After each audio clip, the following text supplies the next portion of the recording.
past the hour of 7 o'clock, I call this adjourned session of town meeting to order. The Board of Registrars has certified in accordance with Section 172-4 of the Code of North Reading, we do have a quorum of at least 150 voters required to conduct business tonight. At this time, I'd like to call on Mr. Messeri for a motion to admit. Mr. Messeri.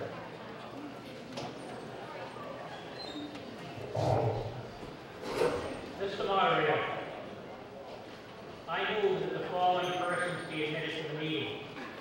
Greg Valley-Cummings, Town Administrator. Darren Klein, Town Council. Joseph Cassoni, Finance Director. Robert Turos, non-ready transcript and freedom of the floor. Carol Ducro, Town Clerk's Office, freedom of the floor. Robert Carboni, NORCAM. Keith Manville, Superintendent of Schools. Eugene Turek, Town IT Department. Brad Doherty, D and W Consultants. Scott Alley, 21 Sunset Ave. John Welch, DPW. Helena Minton, Library. Mary Ann McKay, Treasurer Collector. Maureen Stevens, Park Recreation Department Head. Allison Olson, Human Resources. Carl Nelson, School Business Manager. Ed Nolan, Police Chief. Kathleen Willis, Superintendent-elect. Richard Carnevale, DPW Director. Wade Hardiger, School Department Supervisor. Jennifer O'Leary, Services. Julian Rawl, 38 Hickory Lane. And Philip Zasek, 17 Sunset Ave.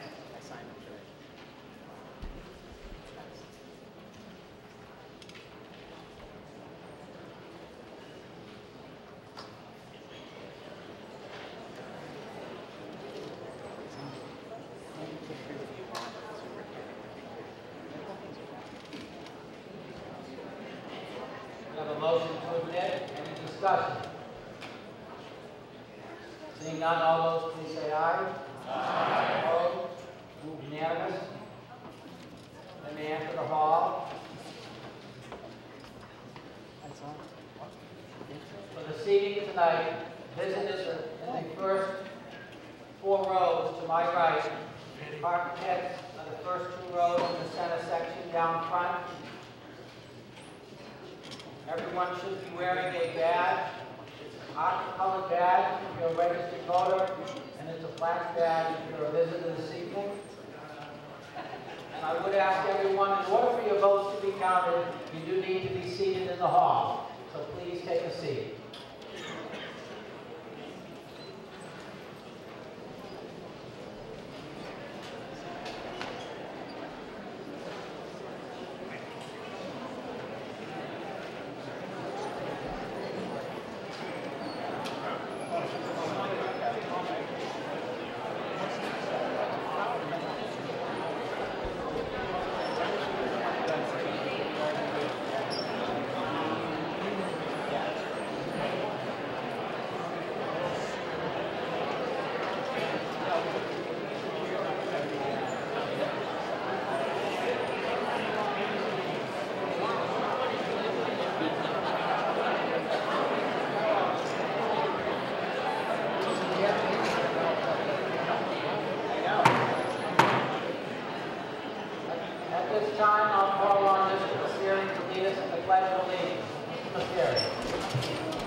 Everyone would please take a moment to turn off or silence their cell phones so we're not interrupted during the meeting. That would be appreciated. Thank you. The tellers accounting this evening are counting the front section, and to my right, Mr. John Norton. Counting the center section, Mr. Phil Dardino. And counting to my left, Mr. Brad Jones Sr. At this time, I'd like to call on the chairman of the North Reading School Committee, Mel Webster. Briefly, Mel, you have the floor. Thank you, Mr. Moderator. I'd just like to quickly recognize somebody tonight and welcome somebody tonight. First, I'd like to recognize Dr. Keith Manville for the great job he's done this past year, filling in as our interim superintendent. Dr. Manville stepped into the breach. We haven't missed a beat. He is one of the finest men I've worked with. He's a great educator, and he has an outstanding sense of humor. And we're not trying to push him out the door, but we're all going to miss him when he leaves on June 30th. So I'd like to thank Keith for stepping in this year.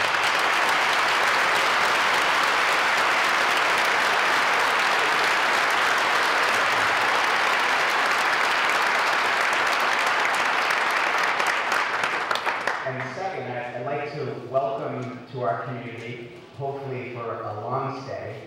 She's not officially on the job yet, but she's here tonight to observe and to participate. And again, I'd like to welcome Mrs. Kathleen Willis, who will become our new superintendent on July 1st.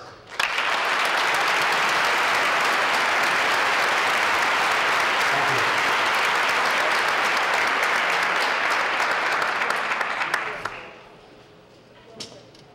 We have a motion to admit. Mr. Messeri. Mr. Moderator, I move that the following persons be admitted to the meeting: Susan May, Mia, Veteran Services, and Martin Fair Health Department.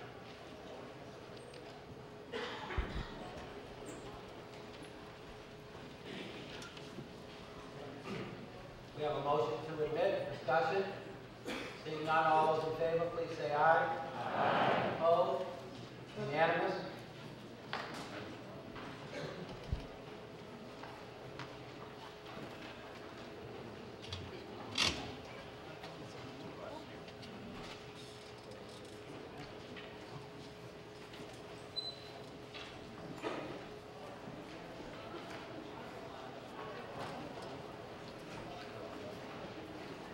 Just before we go to Article 19, there's a pink handout that contains the budget.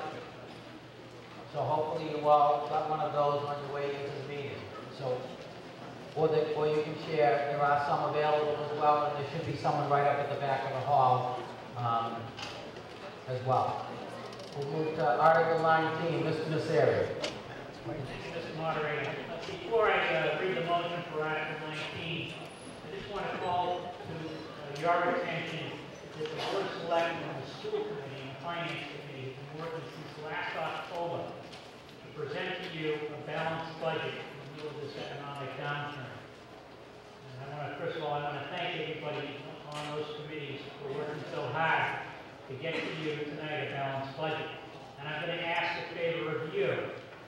Considering all the hours that the Board of Selectmen, the School Committee, and the Finance Committee spent on the budget, I ask all of you to stay until the very end of this town meeting. It will be much appreciated. With that, Mr. Moderator, I move to raise and appropriate and transfer the sums set forth in the column headed Selectmen Recommended in the line items 1 through 106, excluding line 96 debt service, including the transfer of all of the funds set forth in the budget detail dated June 7, 2010, totaling $48,214,283, and further that the lines for department salaries and expenses shall be considered a single appropriation for each department, except for lines 74 to 95 education and 97 to 106 water and Hillview Enterprise.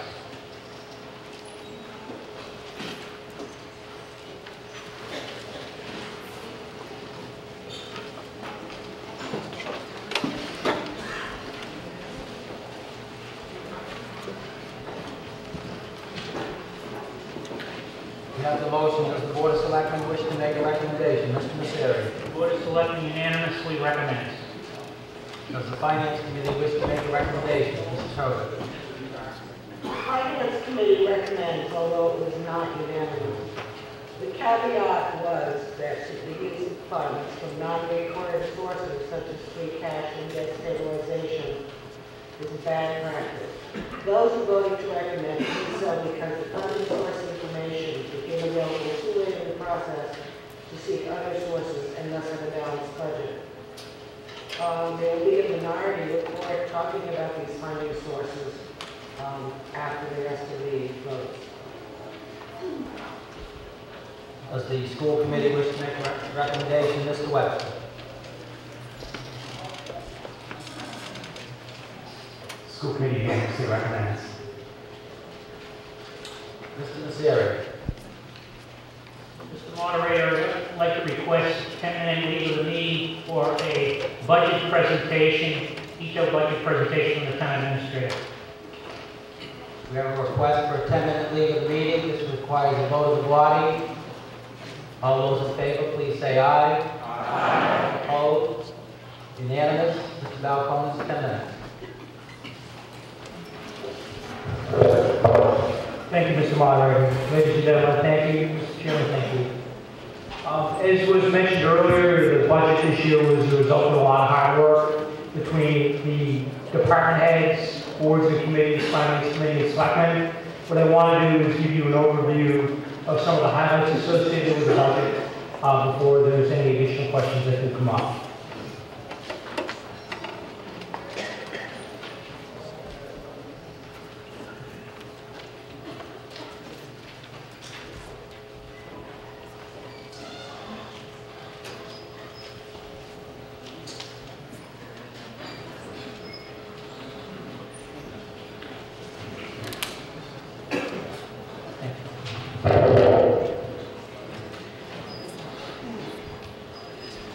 The budget that's being recommended this evening is a consensus budget between the school committee, the board of selectmen, and the finance committee.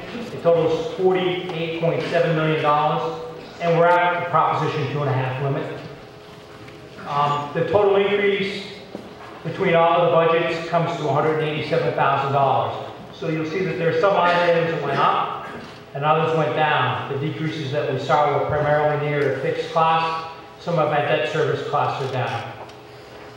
We also see major decreases in our new growth revenues. The total amount of the budget growth is less than 0.5%.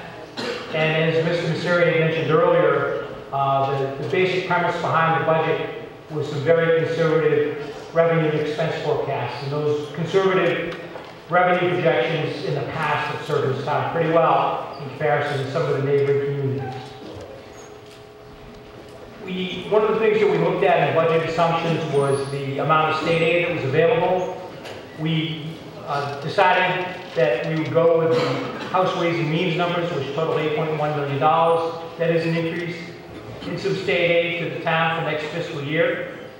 We would take our fixed costs off the top. Those total $14 million. And then we divide up the remaining portion of the budget, 66-34, 66 schools, 34 town. And that results in a school budget of just over $23 million and a town budget slightly over $11.5 million. The caveat or the exception to that is there's federal stimulus monies. You may have heard about ARA funding. And those funds are dedicated exclusively for use by the school department. And the Board of Selectmen decided that they would transfer some of the money from the debt stabilization fund in the amount of $275,000 and dedicate that exclusively to the schools. When we did that, we still weren't at the point where the level of funding for education was at a level that was considered to be desirous. And one of the changes that was made was we did cut $80,000 from public